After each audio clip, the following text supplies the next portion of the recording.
On the line with us is our buddy Richard Wolff, Professor Richard Wolff, the Economist, co-founder of democracyatwork.info, author of numerous books. His most recent, The Sickness is the System, When Capitalism Fails to Save Us from Pandemics or Itself, also available as an ebook, rdwolf.com also, and Prof. Wolff on Twitter.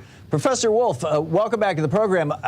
We've talked, many times, and you point out regularly over the years, I guess it is now, the failures of capitalism and the inherent weaknesses, the cycles, the cruelty that embedded in capitalism.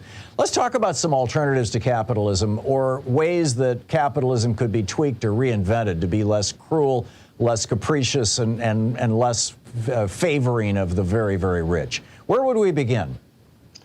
Well, I think we would begin by taking stock of what we tried to do, say, over the last century or so, faced with all of these very conditions. And that is, to make a long, complex story available to us in a few minutes, we tried to bring the government in. Capitalism begins celebrating laissez-faire, leave us alone, the private economy will do everything wonderfully, efficiently, and all the rest. But we have discovered through the instabilities and the injustices and the horrible suffering that we have to bring the government in. The government taxes enormously, spends money on things that might not otherwise be produced, but that we know we need, regulates us. We've done all of that. And it made things better in some ways. It made things worse because the state, if you give it that kind of economic power, can grab a little bit too much of the political power. We know that story. And I think, therefore, the thing we now have to do is face that bringing the government in, which has its virtues and has its benefits, is not an adequate solution. And that something more basic, something different, has to be done if we're going to break out of the cycles like we're in one now, and the inflations and the recessions and all the rest of it that we've gone through. And for me, looking around, as I've been doing all my life, here's what I think we need to do. We have to question, challenge, and debate the basic structure of what we call work sites or enterprises, factories, offices, and stores. And we have to recognize that at least one root cause of what has gone wrong is the fundamentally non-democratic, anti-democratic way we organize business. A tiny group of people, the owner, the entrepreneur, if you like, the board of directors in the corporations that now dominate capitalist economies, that's a tiny group of people, employers, let's call them, who oversee and control a very large group of people, employees, and that large group has no accountability that it can impose on the employer. We don't elect the employers. We don't have no veto power. We can't remove them if we're upset. We have a situation in which we want an economy to work for everybody, but we put a tiny, unaccountable group in charge. And then we seem to be surprised that they take the bulk of the power to themselves. They take the bulk of the wealth to themselves. The gap in power and wealth between the employee and the employer has never been greater than it is today. We complain about it, but we seem unwilling to look at what is clearly a root cause. And that's why I'm an advocate of a transition to worker co-ops, to a different way, to make the workplace a community, democratically organized and run, in the hopes that that will bring about decisions about investment and resource use and ecological well-being that have eluded us so long as we put that small group focused on profit for them in charge.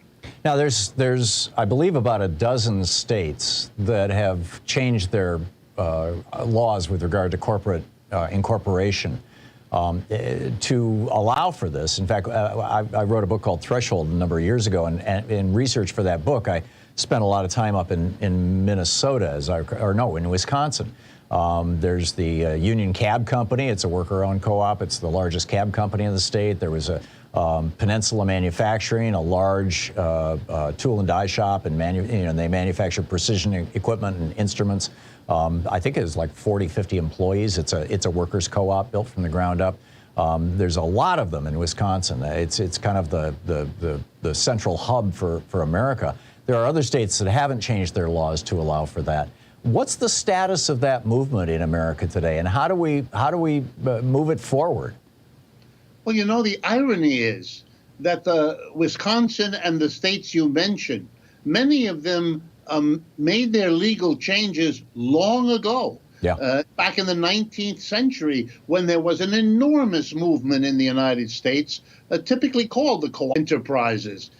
They're all over the place, limiting them because the capitalists were afraid of the competition. I think most American workers, if given a choice, would you rather work in a workplace where you have one person, one vote, you have the same power everybody else does to decide the basic questions, or would you rather work in a place where a tiny group of people unaccountable to you have the power ultimately to hire and fire you too? That wouldn't be a tough choice, I think, for most Americans. So to keep it a capitalist society, you've had to keep the lid on, if you like, the cooperative movement. But that's what I think we need. I think we need to recognize that that's an alternative way of organizing business, and then give the American people what they don't have now, which is some real freedom of choice. You'd have to create a worker co-op sector really all over the place in this country so that people could decide whether they'd rather work in one or the other, shop in one or the other, patronize one or the other. And then we might have a real democratic decision about what kind of mixed economy we would want. Maybe there'd be some places we would want to keep the capitalist hierarchical structure, other places where we would prefer the co-op. That could be, it should be, a democratic decision, but it is kept off the ballot in our society, to say it in the politest way I can. But let me put it harsher. If we don't question the employer-employee structure that we have been bequeathed, if you like, by capitalism, I don't think we'll be able to solve the very problems that your program and my work try very hard, not just to talk about, but to talk about in a way that suggests a real way forward. Yeah, absolutely. When I was a kid, my dad worked in a tool and die shop in Lansing, and was the guy, on behalf of the union, who negotiated with the owner, who was another guy who lived in town. I mean, who had started the tool and die shop actually his father had started it from scratch in the 1920s. And they had considerable power. I mean, that union, those 13 guys who worked in that shop, ran that shop. The owner was kind of an absentee landlord sort of thing. That was, at that time, Michigan was a closed shop state. So, the unions had a lot of power. To what extent does that accomplish the same thing? You were talking about, workers having power in the workplace. Here's the problem. Again, if I can use the 19th century, much of the 19th century, in the second half of it, particularly when unions arose in an important way in our country, they were allied with worker co-ops. In other words, it was thought to be a natural political alliance between labor unions on the one hand and worker co-ops. And the way the most advanced thinkers of the time saw that alliance is still, in my view, valid today. And it goes something like this. What the job of the union is to get the best possible wages, working conditions for workers in a struggle with, in bargaining with the employer. But it has to face the reality that even when you succeed, you win a union, you win a contract with your employer, the logic of the system impels that employer, whether that's a decent human being or not, to undo it to try to find ways around it, because the rules of competition, the need to maximize profit, puts these two in an adversarial position: employer, employees, union. The joy of looking at the worker co-op is that it overcomes that adversariness, because it says, no, we're not going to have the bosses and us. We're going to be our own bosses. We're going to collectively make the decisions that will not be undone by any subgroup amongst us that have the incentive and the pressure to undo what we have achieved here. And I think that's an advance. That's a way of saying, look, if you have nothing, build a union. If you have a union that's weak, strengthen it.